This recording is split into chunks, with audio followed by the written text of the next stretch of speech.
Também farás um propiciatório de ouro puro. O seu comprimento será de 2 côvados e meio, e a sua largura de 1 côvado e meio. Farás também 2 querubins de ouro batido os farás nas 2 extremidades do propiciatório. Farás um querubim na extremidade de uma parte, e o outro querubim na extremidade de outra parte, de uma só peça com o propiciatório. Fareis os querubins nas 2 extremidades dele. Os querubins estenderão as suas asas por cima, cobrindo com as suas asas o propiciatório. As faces deles, uma defronte da outra, as faces dos querubins estarão voltadas para o propiciatório.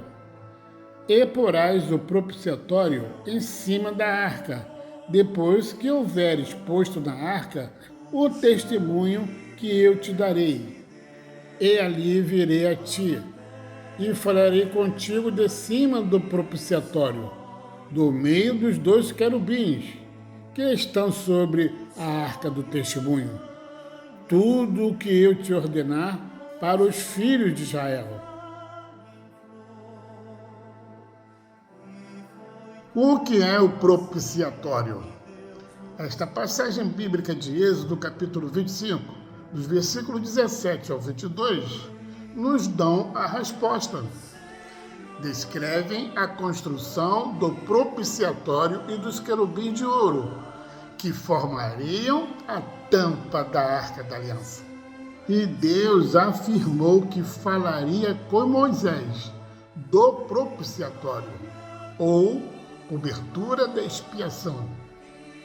Se a Arca da Aliança simbolizava a presença de Deus entre os israelitas, o propiciatório simbolizava o trono de Deus. O trono de Deus entre os querubins indicava a expiação, a propiciação e a misericórdia de Deus. Quando o homem pecou no jardim do Éden, o apóstolo Paulo nos ensina na sua carta aos Romanos, capítulo 3, versículo 23, que todos pecaram e destituídos estão da glória de Deus, devido ao pecado.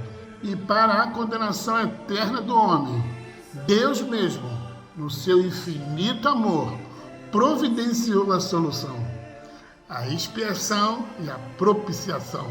Com a expiação, o pecado é cancelado, é apagado, com o propósito de purificar o pecador.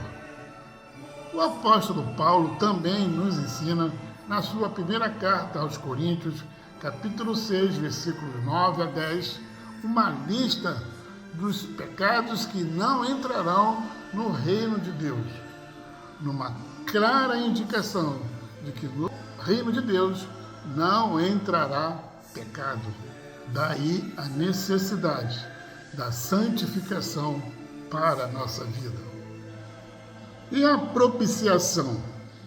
A propiciação é o ato pelo qual Deus propiciou, favoreceu, viabilizou, promoveu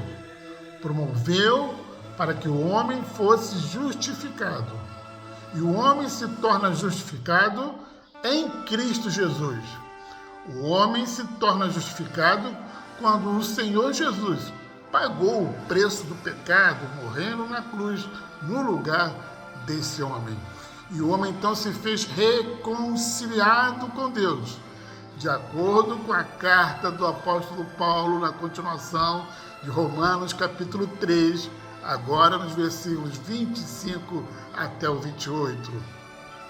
Meus amados, que vocês entendam o significado da justificação de Jesus morrendo na cruz no nosso lugar, pagando um alto preço para nos salvar. Amém, meus amados?